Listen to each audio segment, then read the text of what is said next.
Just a month to go for Lok Sabha elections 2024. India has two new but seasoned bureaucrats appointed as election commissioners. IAS officers Sukhbir Sandhu and Gyanesh Kumar have been chosen for the two vacant posts in the top panel of the Election Commission of India. This is what Congress's leader in Lok Sabha, Adhir Choudhury, told media this afternoon.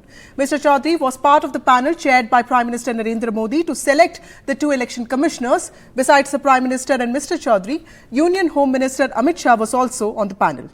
Remember, the poll body saw the abrupt resignation of Election Commissioner Arun Goel last week, and he had cited personal reasons. There is also a new law in place for the selection of ECs. Congress has in fact hit out at the centre over this law to choose election commissioners, alleging that it has ignored the SE's recommendation to have CJI as part of the selection committee. The Congress leader also said process of selection of ECs was hurried and that Adhir Choudhury was not given enough time to go through the list of 212 shortlisted candidates.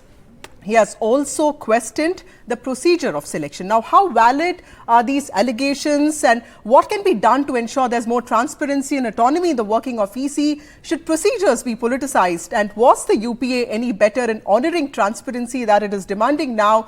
That is the question that we asked tonight. Let me ask my colleague Nikunj Garg, who understands this subject. Nikunj, help us make sense of this framework in which EC operates. Is the CEC a superior figure in this, or he's just the first among equals? How is this new law going to work on this? Well, Vasudha, the spirit of the Election Commission's mandate is collegiality.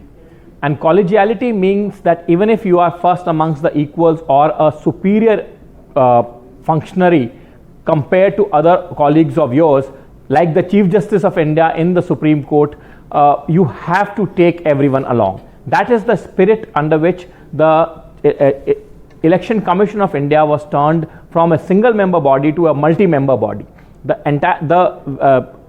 During the entire session era, these questions were asked by the principal stakeholders in the democracy, the political parties, and many leaders of the political parties expressed apprehension during that point in time also that a single member EC or a single adjudicator as the Election Commission of India can probably become another dictatorial body, and that kind of dictatorship that the democracies would generally want to avoid in the institution. So that's the spirit and the mandate of a multi-member EC.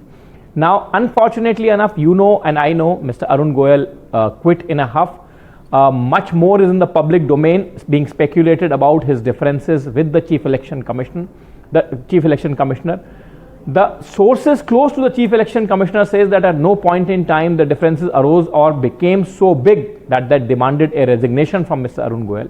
But be that as it may, as I said, that the spirit of the mandate lies in collegiality. Right. Also, Nikunj, Adhir Choudhury has raised very serious questions on the way selection reportedly happened today, and that he was not given adequate time to go through the shortlist. Now, how valid do you think this claim is? Well, there can be some amount of truth in that claim, because remember, Mr. Adhir Choudhury has written in public domain, that has come out in public domain, that he wants a list of all the officials who are being shortlisted for this process. Tomorrow is a Supreme Court hearing. Government obviously wanted to complete the entire process before the Supreme Court starts to hear the matter, and almost present a fait accompli to the Supreme Court, saying that look here, we have completed the process. The general election announcement has to be made necessarily in the coming days, and therefore kindly delay this matter, at least for now. Let the elections pass if nothing else happens tomorrow in the Supreme Court. Now, the point is whether in such bodies where the government has a 2-1 majority, is it always going to be the case? Now, as you raise the point whether UPA was any better, I would say no. The fact remains that this kind of dissent note and this kind of criticism of the lone member of the opposition not being given enough opportunity or space in such bodies has traditionally existed. Unfortunate, but traditionally that has always been the case, that government ultimately finds its way. Right. Thank you, Nikunj Garg, for joining us with those details. Also joining me is a panel of experts. But first, let's listen to what Adhir Choudhury said today.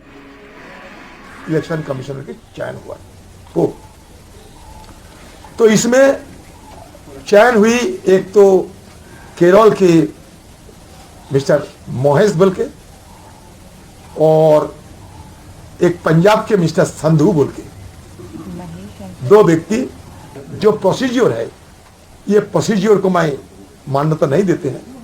देखिए, कोई भी व्यक्ति कहीं भी पद पर बैठ सकते हैं, इसमें मुझे कोई आपत्ति नहीं, क्योंकि किसी के साथ हमारे तो कोई दुश्मनी नहीं है।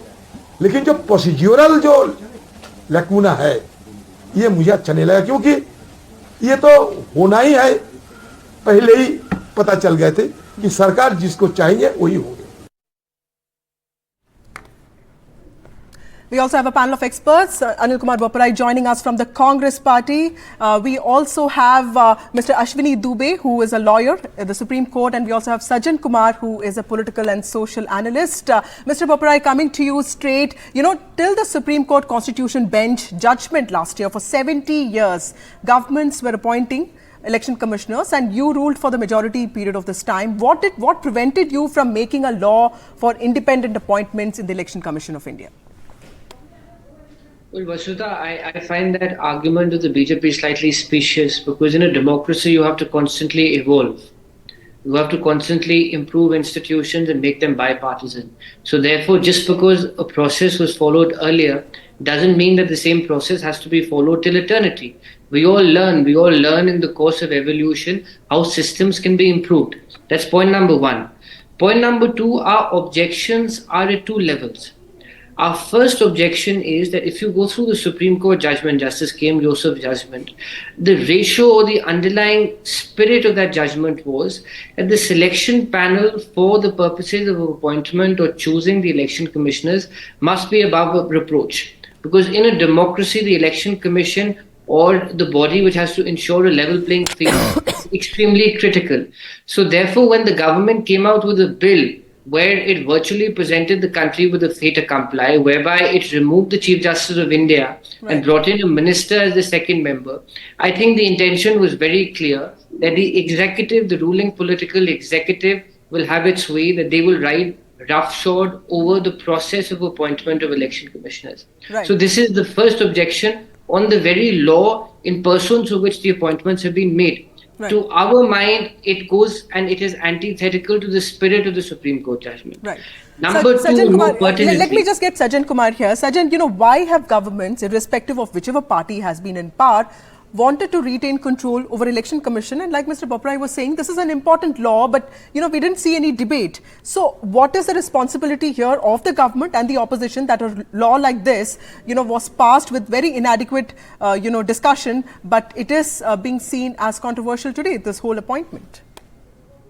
Yeah, in theory, if you see, there is always a scope for the institutional reform, and therefore a demand for a independent and autonomous selection of chief election commissioner and other members certainly would be in spirit of democracy. However, you see, in practice, be it about the judges appointing the judges, about the Supreme Court's own collegium system, or the government trying to ensure a majority into such elections and the bodies, all sort of things, that has been a practice. But I'll go by starting from TN session up to until now. In practice, the conduct and the performance of election commission as a whole has been a matter of satisfaction, wherein both the opposition and the ruling party have endorsed it. This is one, and this is not just about India, in entire South Asia.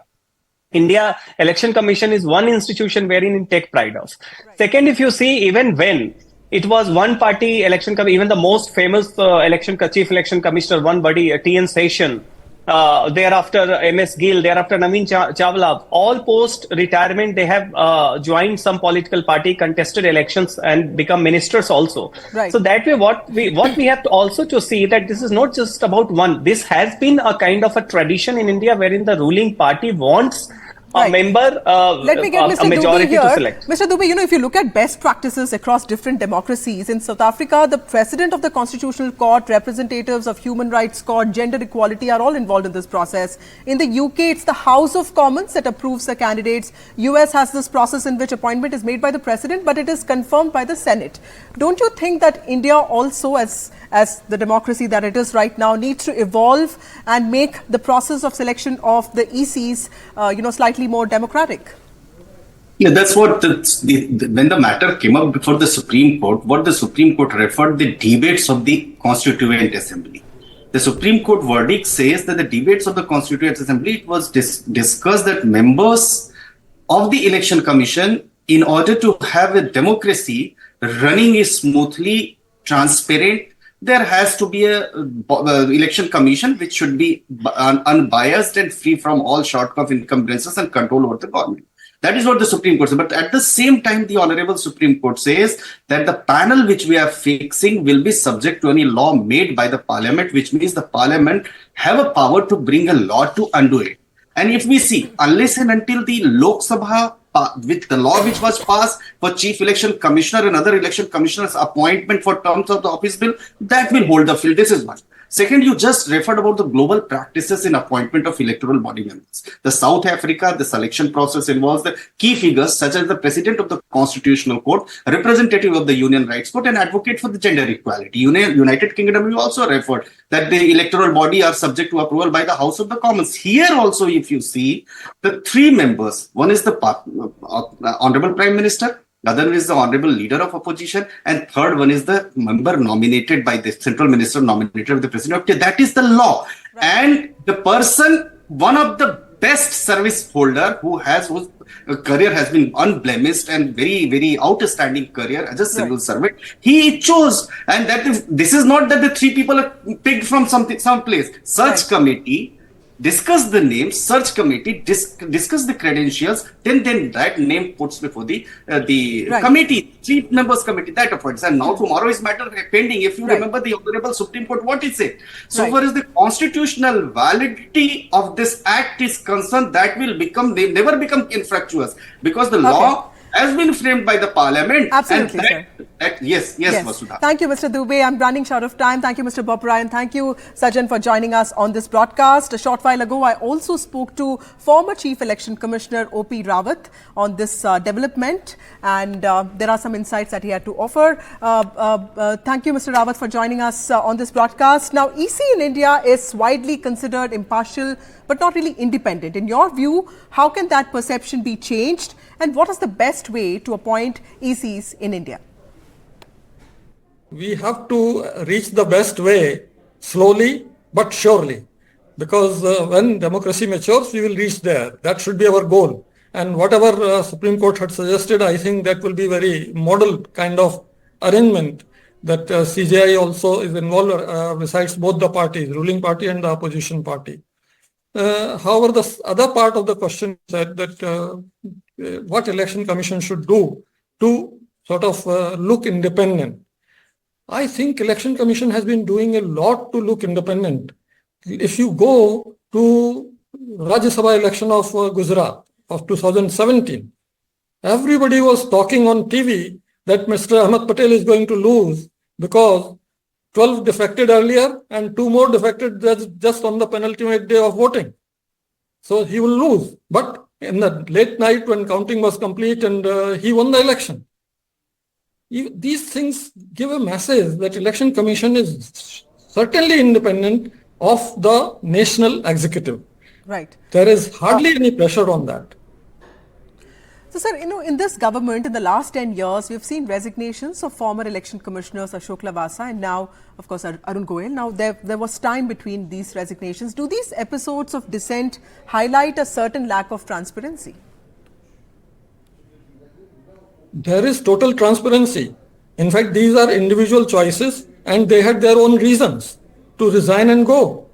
Because the matters referred to in the first case related to 2019 election, that he had disagreement, but then he resigned after 1 year. Now, if some provocation is there, you don't wait for a year. So they have their individual reasons for resigning. So we cannot create stories for their resignation and then put the blame at the doorstep of election commission. I feel that these things will keep on happening. If at all something is needed, anybody resigning must be asked that you have to disclose your reasons. Why are you leaving? Because you accepted a job to be paid for out of public funds, that is public money. When you are leaving midway, you must tell us, why are you resigning? so that public at large knows that nothing wrong has happened. It was your own cause for which you have resigned. Right. Thank you, Mr. Rawat, for speaking to NDTV.